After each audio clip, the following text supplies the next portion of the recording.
Olá, meu nome é Paulo Cogos. Eu vou gravar esse vídeo aqui, mas eu vou colocar o celular aqui em cima do banco, porque eu fiz uma promessa para Santa Terezinha do Menino Jesus que eu não ia mais segurar o celular enquanto eu dirijo. Então, vou voltar a gravar aqui. Vou voltar a dar close aqui no semáforo, não estranhe. Esse vídeo é para falar sobre a antítese entre democracia e mercado, uma relação completamente antitética. Muita gente acha que o mercado seria a ultimate democracy, porque haveria o tal do $1 vote. Isso é a maior bobagem do mundo. Porque a tendência em um livre mercado, conforme o mercado se torna mais eficiente, conforme a tecnologia avança, conforme as ferramentas gerenciais se tornam mais sofisticadas, é que cada indivíduo tenha a soberania da sua decisão, ou seja, que ele possa colher os frutos dos seus acertos e arcar com as consequências dos seus erros. Claro que as consequências tendem a ser mitigadas pelo próprio processo de mercado. Afinal, o mercado não quer punir ninguém, não quer o mal de ninguém. É o contrário da democracia, onde nós temos uma outra situação. Numa democracia, as pessoas pagam pelos erros das outras. Eu não tenho culpa que os idiotas votam no PT, votam no PSDB, votam nessa porcaria toda. Não tenho culpa de nada. Mas as pessoas pagam por isso. Deixa eu apresentar pra vocês o meu amigo Nelmo aqui. Que tá... Nelmo, manda um abraço pro pessoal aqui. Um abraço, rapa. E aí, beleza, Nelmo? Ô, você tá sumido, cara. Eu tô meio sumido, né? Eu tava fora aí, mas voltei. Vou trazer seu negócio, você tava comigo, rapaz. É? Eu andei de uma semana com ele te procurando. Ô, me dá uma mão pra me comer, cara. Deixa eu ver aqui. Ô, eu andei uma semana com o negócio na carteira aí, viu? Eu deixei em casa pra não perder, cara. Mas traz aí pra nós. Eu vou trazer, cara, tava comigo. Tava comigo, filho. Aí eu não trouxe, cara. Agora porque eu fiquei com medo de perder, cara. É, meu. Você vai estar aí à tarde? Vou, filho. Vou trazer aí então. Tá, filho, fica bem. Eu te procurei, andei com ele aí zoa no bolso. Eu não vou ficar carregando no bolso. Aí não sabe onde tá, o senhor passou ontem. O senhor passou, aí eu não te vi. Eita. Fica com Deus. Fica com Deus, né, amor? Saúde, tá, filho? Até mais. Fica com Deus. Então, na democracia, as pessoas pagam pelos erros das outras, como estava dizendo. No mercado, a tendência é que os erros sejam mitigados. Então, no mercado, há um insulamento das decisões das pessoas. A ideia de um mercado é que as pessoas tenham a sua propriedade privada preservada. Então, mercado significa propriedade privada, sistemicamente falando. Numa democracia, não. Numa democracia, não existe propriedade privada. Ela está sujeita à decisão da coletividade. O Slavoj Žižek deu a melhor definição de democracia que eu já vi. Democracia, ele disse, é a sujeição dos meios de produção ao voto popular. É claro que o Slavoj Žižek é um bosta, então ele elogiou essa merda. O cara tá sem áudio? Puta que pariu, cara. Alguém avisa se tu tá sem áudio ou não. Tá? Bom, enfim. Avisa aí pra mim, cara. Eu não posso ficar segurando o celular na mão. Então, numa democracia, a sua propriedade privada não está segura. No mercado está. Isso tem implicações sociológicas gigantescas. Significa principalmente que você vai ter a tendência a direcionar, a canalizar os seus esforços, o seu aprimoramento, as suas ações, a melhoria daquilo que é seu. Afinal, este é o escopo das suas decisões. Algum idiota falou que tá sem áudio, tem que matar um cara desse. Vai se fuder, Rogério, seu merda, seu inútil, seu psicopata. Você vai ser bloqueado assim que eu terminar esse vídeo. Obrigado aí pra quem avisou, Luiz Oliveira, Rodrigo Rojas, Bruno Daniel, Joseph, enfim. As suas ações terão um escopo. O escopo do seu aprimoramento. O escopo do aprimoramento da sua propriedade privada. Numa democracia, não. Numa democracia, a sua propriedade privada não está segura. Mas você pode surrupiar a propriedade dos outros. Você pode aproveitar-se de tudo o que é virtuoso que os outros construíram. Assim, o incentivo numa democracia é agir de forma a parasitar aquilo que os outros construíram. Diferente do incentivo que existe no mercado, que é aprimorar aquilo que é seu, sem que você possa interferir naquilo que é dos outros. Assim, se o livre mercado seria uma coleção de ditaduras, onde cada ditador manda no seu feudo, a democracia é uma coleção de ditaduras onde cada ditador manda no feudo dos outros, mas não no seu próprio. A democracia é o ultimate communism. É o oposto do mercado. Ela é destruição de todo o capital acumulado, não só material, mas a destruição de toda a construção de virtudes, de toda a construção de arcabouços culturais e institucionais virtuosos, porque tudo isso será consumido pela turba democrática. É a antítese do mercado. Então, numa democracia, todos os bens que são construídos pelo indivíduo estão sujeitos aos caprichos da coletividade. Ou seja, cada coisa que o indivíduo constrói está sujeito a todo mundo. As coisas passam a ter muitos donos. Donos não legítimos, é claro. Afinal, a democracia não é legítima. Se as coisas passam a ter muitos donos, as pessoas vão começar a brigar por isso. Embora essas brigas, esses conflitos por esses bens, sejam naturalmente mitigados pelas diferenças que existem entre os indivíduos, um gosta de uma coisa, outro gosta de outra, para simplificar, numa democracia a tendência é uma homogeneização, não só cultural, mas também pelo que René Girard, grande autor, chamava de desejo mimético. As pessoas passam a se imitar, e numa democracia existe um grande incentivo para a imitação. Porque aquilo que é individual é taxado numa democracia. Aquilo que é homogeneizado, pasteurizado coletivamente é subsidiado.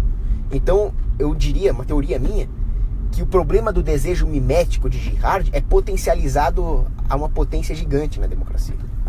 Aí as pessoas vão começar a brigar por exatamente as mesmas coisas. O que vai gerar conflitos internos numa democracia. O contrário da cooperação que existe no mercado. Qual é a beleza do mercado?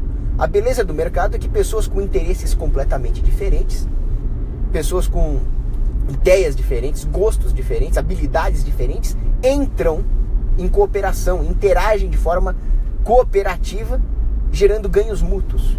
Numa democracia ocorre o exato oposto. As pessoas acabam se parecendo uma com as outras, uma homogeneização demoníaca, o que gera mais conflitos, o oposto de cooperação. O que surge desse conflito? Uma diminuição da organização social para fazer frente à própria tirania democrática. Então, tanto o mercado quanto a democracia se aprofundam. O mercado tende a se aprofundar para o bem. A democracia tende a se aprofundar para o mal. Num livre mercado existe uma coisa que eu costumo chamar de dignidade da soberania. Vocês já repararam que, culturalmente falando, coisas de Estado, chefes de Estado, procuram construir para si uma dignidade, ainda que falsa? Então, líderes de Estado, reis, monarcas, eles tendem a criar brasões, marchas, dobrados, a se auto-intitular de excelência, majestade, defensor perpétuo do reino. Então cria-se uma aura de dignidade em torno desses caras. Porque, querendo ou não, eles têm soberania. Essa aura de dignidade deveria estar no próprio indivíduo, que perante Deus é quem detém a dignidade por ser criado à imagem e semelhança de Deus. Então, institucionalmente, nós deveríamos refletir isso através da soberania individual, que é onde deveria estar a dignidade. A dignidade, por exemplo, de andar armado. A dignidade de poder se separar de uma instituição, separatismo. Isso é dignidade. Você poder ser livre para tomar suas decisões e enfrentar as consequências disso. Afinal, quem não tem arma é escravo. Essa dignidade da soberania individual desaparece em qualquer arranjo estatista, não só na democracia. Mas na democracia isso é potencializado. Por quê? Porque imagine num livre mercado.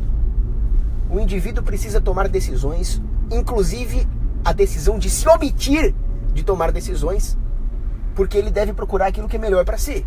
Ele deve construir o seu próprio micro-reino, ele deve ser rei do seu próprio reino. Assim ele vai procurar tomar as decisões ordenadas ou se omitir de tomar decisões caso ele não entenda do assunto. Exemplo, eu não entendo nada de computador. Então no meu reino, no ducado da Cogósia, eu não vou ser o cara que vai tomar as grandes decisões técnicas de computador. Eu vou contratar um técnico para isso. Porém, em última instância, a decisão de contratar ou demitir o técnico é minha. Depende de se ele me satisfaz ou não o serviço dele. Assim, eu nunca abandonei a minha dignidade ao contratar um técnico de informática.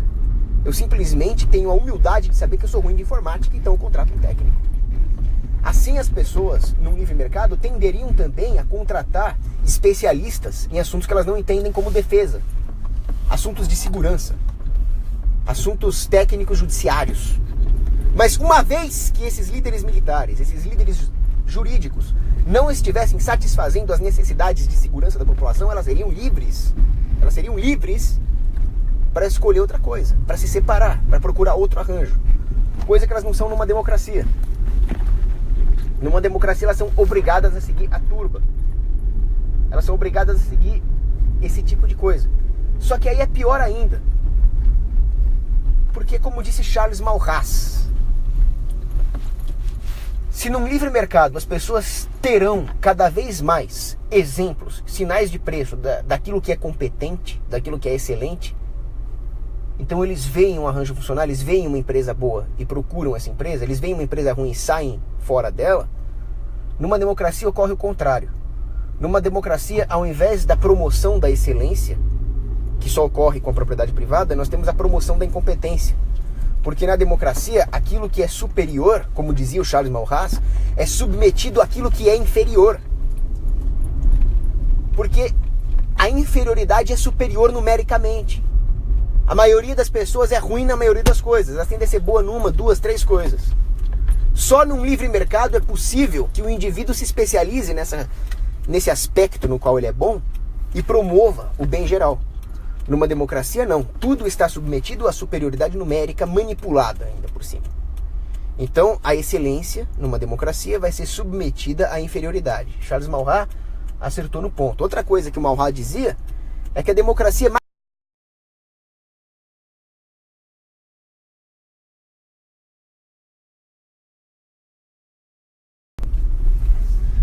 tá merda de Anatel. Bom, eu não sei onde cortou. Então desculpem se eu for repetitivo, porque eu não tenho ideia de onde parou de gravar essa merda desse Anatel aqui. Mas o que eu tava falando é aquilo que o Charles Maurras dizia. Numa monarquia, você depende da benevolência de uma pessoa, da sapiência de uma pessoa. É absurdo você depender disso. Então a monarquia está rejeitada. Agora, a democracia é pior. Você depende da benevolência das massas. Entrar na Anatel com fuzis, metralhadoras, lança-chamas e facas e matar todo mundo ainda é pouco, porque esses filhos da puta merecem. Bom, voltando antes de ser barbaramente interrompido pelo lixo que é a Anatel. Eu juro pra vocês, cara, se vocês destruíssem militarmente a Anatel, as transmissões seriam maravilhosas e baratas. É desse jeito. Tem um artigo lá no Instituto Rothbard que fala sobre isso. Se não me engano, foi na Guatemala. Existia lá a Anatel da Guatemala e as comunicações guatemaltecas eram um lixo, caras e ruins. Aí entrou um tal de Guzmán lá e resolveu privatizar tudo, acabar com todas as regulações, queriam matar ele, foi um puta de um rolo. O resultado é que, apesar da Guatemala ter uma renda per capita menor que o Brasil, uma população bem menor que o Brasil também, eles têm comunicações muito melhores que a nossa, mais baratas e mais eficientes. Agora, você precisa depender de entrar um cara como ministro das comunicações. Não, você não tem que depender disso, tem que metralhar os burocratas da Anatel. E fim. Se jogasse uma bomba lá, ia funcionar, porra. Bom, voltando. Como eu estava dizendo, a democracia... Parar um pouco o carro aqui, vai. A democracia é a antítese do mercado. Então, como eu estava comentando na outra parte do meu vídeo, que o Charles Maurras dizia, numa monarquia você depende da sapiência e da benevolência de um cara. Numa democracia da rapa, né? O que é um absurdo, porque a rapa não vai ter incentivos, já que não existe propriedade privada por definição numa democracia, de aprimorar o seu micro-reino. Não vai haver aquela dignidade da soberania individual. Pelo contrário, eles vão querer espoliar aquilo que os outros constroem. Eles vão querer se aproveitar da dignidade da soberania individual dos outros, aquilo que restar, para se locupletar no curto prazo. Assim sendo, as pessoas vão começar a dar opiniões fora do escopo da sabedoria delas. Porque num livre mercado você não precisa se preocupar com efeitos democráticos. O efeito democrático é péssimo. Num livre mercado, o que seria um efeito democrático? Seria a população inteira decidir por alguma coisa que é ruim tecnicamente. E assim, com o poder do consumidor, o mercado vai acabar produzindo coisas ruins, porque assim o consumidor demanda. Então esse é um possível medo que existe de um componente democrático do anarcocapitalismo. Por que esse medo, ele não é que ele é infundado, mas esse efeito tende a desaparecer no mercado. E, portanto, o infundado seria ser contra o anarcocapitalismo com medo disso. Porque no livre mercado as pessoas precisam cuidar delas mesmas. Elas não podem simplesmente colocar a conta no seu irmão usando a coerção do Estado como intermediário. Elas são responsáveis por elas mesmas. Assim sendo, se elas tomam uma decisão tecnicamente ruim, apesar do fato de que num livre mercado uma decisão ruim do consumidor pode afetar toda a cadeia produtiva e afetar todo mundo, esse é um efeito que tende a desaparecer, já que no livre mercado o tomador da má decisão é aquele que mais paga. Então as más decisões são taxadas no livre mercado e as boas decisões são subsidiadas. Se as pessoas não entendem da maioria dos assuntos, a tendência é que elas escolham simplesmente não opinar diretamente na parte técnica desses assuntos, restringindo-se apenas a escolher a instituição que melhor satisfaz os seus desejos ordenados de segurança, de justiça. É diferente da democracia. Uma democracia ocorre o contrário. As pessoas são incentivadas a opinar, a tomar decisões que não fazem parte do escopo da vida delas.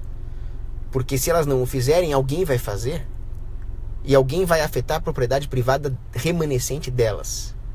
Assim sendo, elas pensam no curto prazo. Elas pensam nos efeitos imediatos de uma decisão democrática. Isso afeta inclusive os gradualistas. Não, precisamos voltar no Dória, no Trump, no Bolsonaro, nessas merdas todas, senão alguém vai votar na esquerda. A hora que você faz isso, você está perpetuando o mesmo sistema que coloca todo o lixo no poder. Não só os lixos que eu acabei de citar, mas os lixos piores. Obama, Merkel, Macron, Haddad, Dilma. Tudo isso é culpa da democracia. Então a democracia desincentiva o pensamento de longo prazo. Ao invés das pessoas simplesmente combaterem o sistema, elas estão preocupadas com as perdas de curto prazo e continuam perpetuando o sistema e alimentando ele através do apoio do voto, no caso dos gradualistas. Através do politicamente correto que imediatamente pune as pessoas que tenham alguma opinião mais fundamentada no longo prazo. Vou dar um exemplo. Se o cara chega e fala, não, o Islã é uma ameaça à civilização, e realmente é. Não podemos apoiar nenhuma política de tolerância. Esses caras têm que ser removidos. É incompatível ter o Islã dentro da civilização europeia. Não faz o menor sentido. Esse cara vai ser preso. Esse cara vai ser chamado de nazista. Apesar do fato de que os nazistas e muçulmanos eram aliados, né? Mas ninguém estuda história. Agora, se o cara simplesmente se abstém e continua vivendo a vida dele, ele sobrevive um pouco mais no curto prazo. Embora no longo prazo ele será estuprado e esmagado pelo Islã. Mas aí é longo prazo. Mas no longo prazo, será que ele vai estar aqui ainda? A democracia não vai destruir tudo que ele possui? É diferente do pensamento microdinástico que existe no anarcocapitalismo. No anarcocapitalismo, a sua propriedade privada é a sua dinastia. Você vai se preocupar com ela no longo prazo, no nível intergeracional. E no curto prazo, você está protegido pela lógica da propriedade privada, que não pode ser violada. Pô, sem querer eu tapei a porra da entrada do som aqui. Essa parte técnica comigo é um saco. Mas acho que dá pra ouvir, né? Já tirei. Cara, eu odeio essa parte técnica, meu. Eu precisava de alguém pra fazer toda essa parte técnica pra mim, porque é um saco. Então essa é a antítese entre democracia e livre mercado. São duas coisas completamente incompatíveis. Numa democracia, resumindo o vídeo então, num livre mercado, o indivíduo tende a restringir o escopo das suas decisões de forma a afetar só a sua propriedade privada, e para isso ele terá que sublimar o seu desejo arrogante de querer dar opinião em tudo, porque se ele fizer isso ele vai se prejudicar. Numa democracia diferente disso, as pessoas têm a tendência a tomar decisões que afetem todas as outras, para ter um ganho de curto prazo, embora elas percam no longo prazo. Mas no longo prazo elas já não podem fazer nada pela própria existência do sistema democrático, que imediatamente, pelo simples fato de existir, já elimina a dignidade da soberania individual. O indivíduo acaba então sendo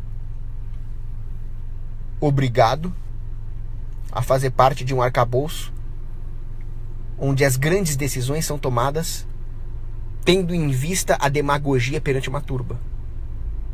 Não é mais uma decisão técnica, não é mais uma decisão soberana, é uma decisão demagógica.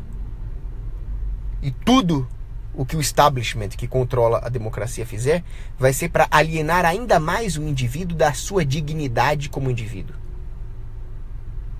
Para destruir qualquer resquício da dignidade da soberania individual. E isso acaba sendo uma decisão corroborada pelos próprios agentes democráticos.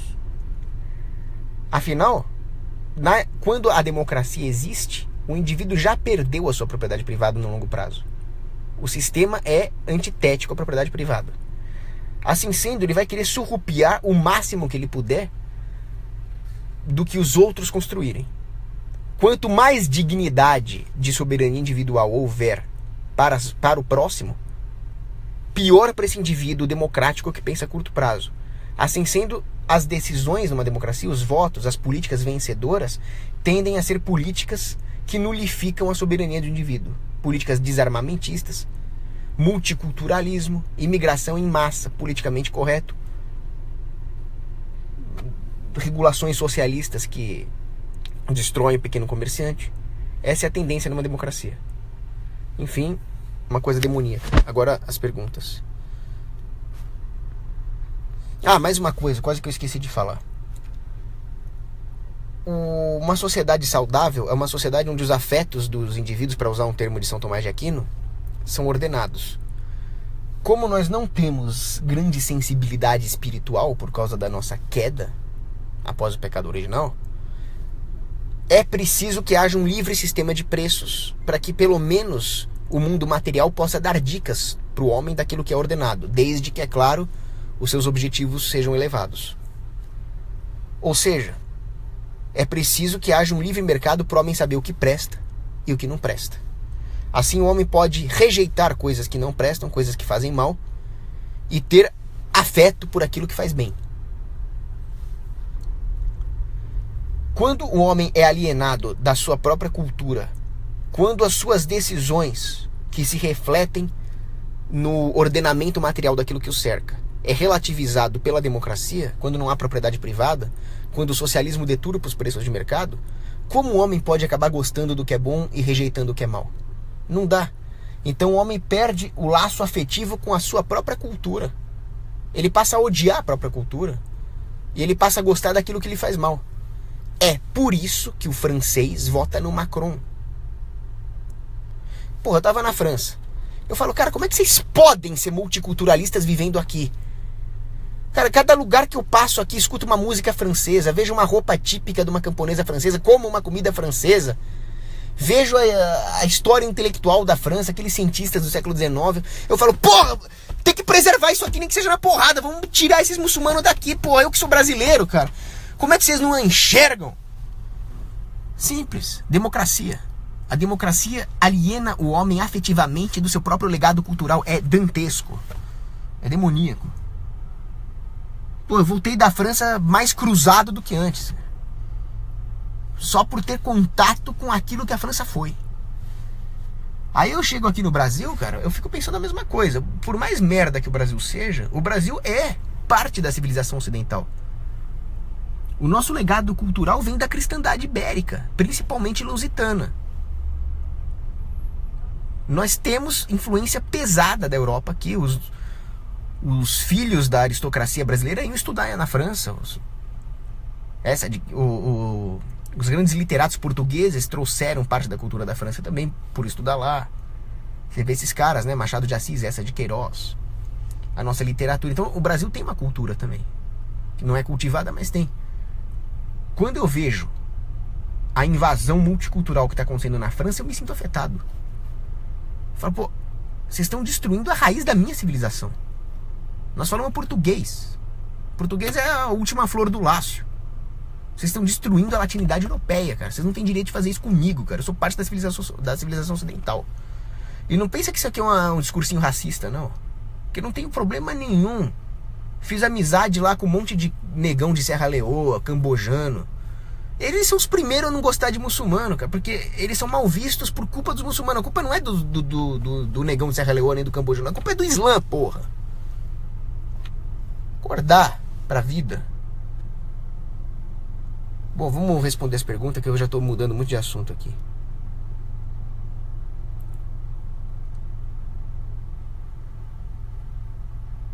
Luan Gabriel, o que você acha do Rafael Lima, que sabe que o Estado é uma quadrilha, mas vota em político? Cara, eu demorei um pouco para chegar na situação que eu tô hoje. Hoje eu não voto em porra nenhuma, político tem que morrer e acabou. Agora eu demorei para chegar a isso.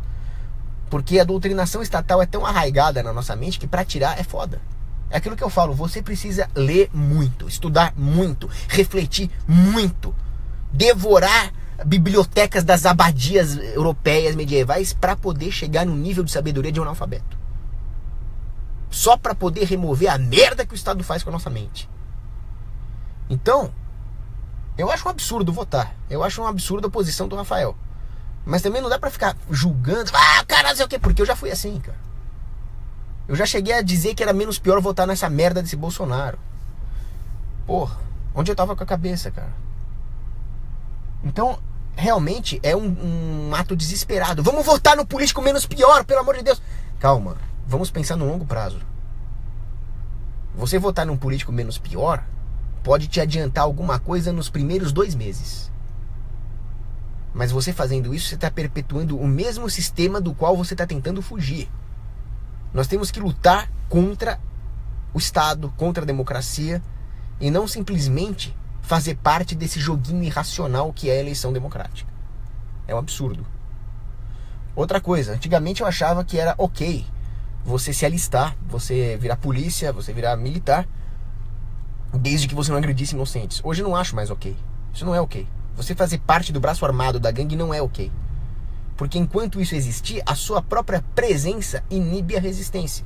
Se ninguém mais se alistar, se ninguém mais for polícia, acaba o problema. Pô, mas aí quem é que vai prender bandido? Você pode montar sua polícia privada. Ah, mas o Estado não deixa. Se ninguém se alistar nas fileiras estatais, não vai ter quem te impeça de montar uma polícia privada. Esse é o ponto. Então eu me radicalizei. Mas eu me radicalizei depois de muito refletir. Infelizmente nós não conseguimos tirar o veneno estatal de uma hora para outra.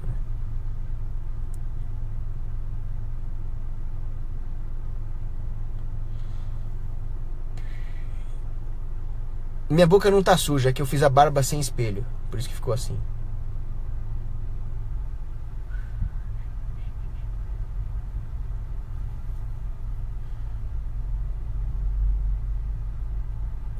Cogos, o que você tem a dizer sobre os últimos acontecimentos envolvendo o Temer e o Aécio? Eu tô por fora, não tô ligado no que tá acontecendo com o Temer e com o Aécio, porque eu já tenho a minha posição definida sobre Temer, sobre Aécio, sobre Dilma, sobre Maluf, sobre todos esses filhos da puta. São bandidos, devem ser todos eliminados. Agora as briguinhas internas entre eles, essa fachada toda, eu quero que eles morram, cara. Pra mim a tomada de 3 pinos é o problema. Aumentar IPTU é o problema. Proibir a venda de cigarro eletrônico é o problema. Essas briguinhas deles, meu, eu nem perco mais tempo.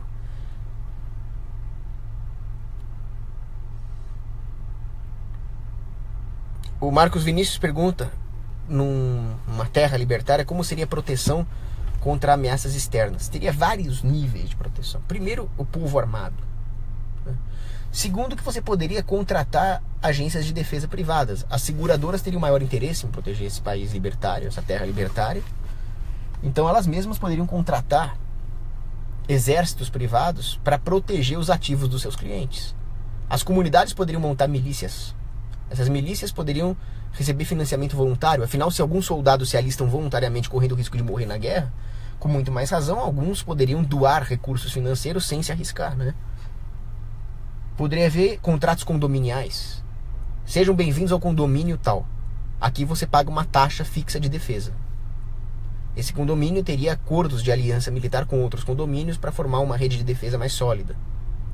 Então, eu tenho vários artigos escritos no meu mini blog. Procura aí Paulo Cogos mini blog, que lá eu comento muito sobre defesa numa sociedade livre, né? Bom, Renan Pereira Xavier recomenda Tales of Irish Castles no Netflix. Obrigado pela recomendação. Agora eu realmente preciso ir. Abraço. Beijo pra mim.